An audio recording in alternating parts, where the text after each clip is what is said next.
बिस्मिल्लाहिर्रहमानिर्रहीम।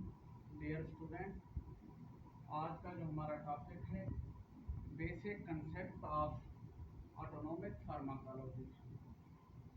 ये टॉपिक मैंने लिखा है basic concept of autonomic pharmacology. First of all इसमें हम इंट्रोडक्शन पढ़ेंगे। ऑटोनोमिक फार्माकोलॉजी जो चैप्टर है फार्मा का, इसमें सबसे पहले इसका इंट्रोडक्शन जानना जरूरी है। इसमें क्या है, इसमें फर्स्ट ऑफ ऑल ट्रांसमीटर जो है ना, उसके टाइप्स को स्टडी करना लाजमी है, जिसमें acetyl choline, nor epinephrine, purine, peptides, ये जो है ना ट्रांसमीटर टाइप्स हैं।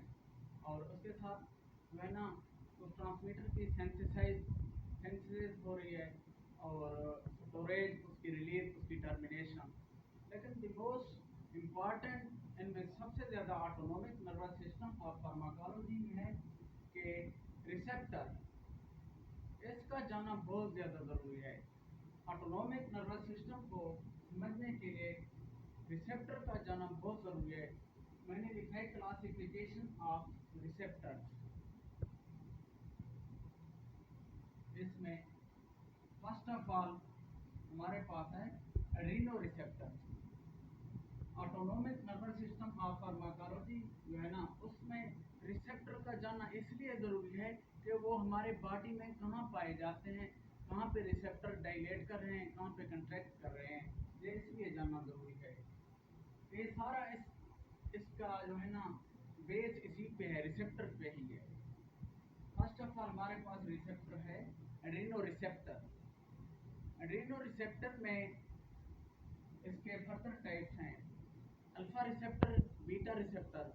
अल्फा रिसेप्टर के फर्दर टाइप्स हैं alpha 1 receptor, alpha 2 receptor, beta 1 receptor, beta 2 receptor, और मैंने लिखा है कोलिनोसेप्टर, और है डोपामाइन रिसेप्टर।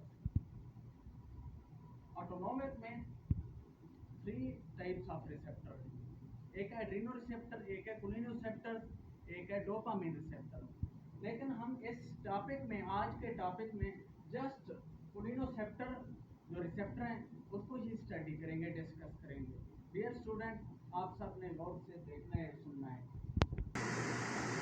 डियर स्टूडेंट, आज के टॉपिक में हम क्लासिफिकेशन ऑफ रिसेप्टर में जस्ट कोलिनोसेप्टर रिसेप्टर को ही डिस्कस करेंगे, और बाकी को नेक्स्ट लेक्चर में डिस्कस करेंगे। कोलिनोसेप्टर जो रिसेप्टर है ना, उसमें जो है ना 2 टाइप्स हैं, एक है मस्करीनिक रिसेप्टर और है निकोटीनिक रिसेप्टर। हम इस टॉपिक में मस्करीनिक रिसेप्टर को डिस्कस करेंगे। जैसे कि मैंने लिखा है मस्करीनिक रिसेप्टर हैं, उसके फर्दर क्लासिफिकेशन है, उसके टाइप्स हैं, एक है M1 receptor, M2 receptor, M3 receptor, M4 receptors. देखिए मैंने आपके सामने लिखा है M1 receptor, M2 receptor, M3, M4, ये मस्करीनिक रिसेप्टर के फर्दर क्लासिफिकेशन टाइप्स हैं। अब द मोस्ट इम्पॉर्टेंट क्वेश्चन ये है, ये मस्करीनिक रिसेप्टर के जो फर्दर टाइप्स हैं M1, M2, M3, M4, ये हमारे बॉडी में कहाँ पे, किस ऑर्गन में पाए जाते हैं, इसका जानना बहुत ज़रूरी है समझने के लिए। जैसा कि मैंने लिखा है जो है ना M1 रिसेप्टर है, M1 रिसेप्टर जो कि मोस्टली ग्लैंड्स में पाए जाते हैं, जो बॉडी के ग्लैंड्स हैं उसमें। M2 रिसेप्टर हमारे हार्ट्स में पाया जाता है, हार्ट्स। और M3 रिसेप्टर हैं स्मूथ मसल्स हैं, जैसे कि ब्रोंकाई का स्मूथ मसल है उसमें पाए जाते हैं, और जो है ना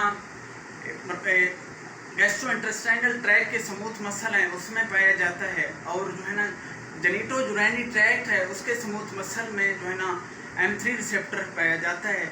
और इसके अलावा जो है ना और दीगर ग्लैंड्स हैं उसमें भी पाया जाता है। लेकिन मैंने आपके सामने लिखा है M1 receptor smooth muscle of gland, M2 receptor जो कि हार्ट में है, M3 receptor smooth muscle of glands, bronchi, GIT, गट। और मस्करीनिक रिसेप्टर को फर्दर क्लासीफाई किया M1, M2, M3, M4, और मैंने बताया M1 रिसेप्टर कहाँ पाई जाती है, ये ग्लैंड्स में, M2 रिसेप्टर हमारे हार्ट में होती है, M3 रिसेप्टर हमारे smooth muscle of gastrointestinal tract, genitourinary tract and bronchi के स्मूथ मसल में पाई जाती है, और ग्लैंड्स में M3 रिसेप्टर, और एक है M4 रिसेप्टर। बाकी जो है ना क्वेश्चन एक हमारे सिलेबस का ये भी हिस्सा है मस्कुरानिक एगोनिस्ट। अब हम देखते हैं मस्कुरानिक रिसेप्टर जो है ना है, इसमें एक है मस्कुरानिक एगोनिस्ट, एक है मस्कुरानिक एंटागोनिस्ट। जो मस्कुरानिक एगोनिस्ट है ना है, उसमें M1, M2, M3 रिसेप्टर हैं, वो कि एक नेचुरल फेनोमेना ऑफ मैकेनिज्म है। उसमें वो के स्मूथ मसल हैं वो नेचुरली ही कंट्रैक्ट होते हैं, कंट्रैक्ट ही होते हैं। उसमें जो है ना, उसमें जस्ट जो है ना smooth muscle of blood vessel है, वहाँ पे वैसोडाइलेशन होती है। इसमें ये समझना बहुत ज़्यादा ज़रूरी है कि मस्कुरानिक एगोनिस्ट में M1, M2, M3 रिसेप्टर है, जस्ट यही कंट्रैक्ट होते हैं naturally, normally every smooth muscle, लेकिन जो है ना वैसोडाइलेशन जस्ट होती है इसमें। और अगर हम टॉक्सिसिटी पे आ जाएं, जब हमारे बॉडी में मस्कुरानिक एगोनिस्ट है ना, उसकी जो एक रेंज होती है नॉर्मल रेंज से ज़्यादा हो जाए मस्कुरानिक एगोनिस्ट की, उसको हम उसकी टॉक्सिसिटी ये होती है कि हमारे जो बॉडी में है ना स्मूथ मसल की कंट्रैक्शन है, वो उसकी कंट्रैक्शन बहुत ज़्यादा बढ़ जाती है। जैसा कि मैंने आपको बताया, मिसाल के तौर पर ब्रोंकाई है, उसमें जो स्मूथ मसल होते हैं ना है, उसकी ब्रोंको कंस्ट्रिक्शन हो जाती है, ब्रोंकोस्पाज्म हो जाती है। जैसे कि और अगर मैंने बताया है कि जो है ना जेनिटोयूरिनरी ट्रैक्ट है, उसमें स्मूथ मसल हैं, उनकी कंट्रिक्शन हो जाती है। और उसके अलावा दीगर जो है ना स्वेट ग्लैंड हैं जो सिक्रीशन करते हैं, उनकी सिक्रीशन लेवल, सलेवेशन लेवल इंक्रीज हो जाती है उसकी, जो है ना जैसे मैंने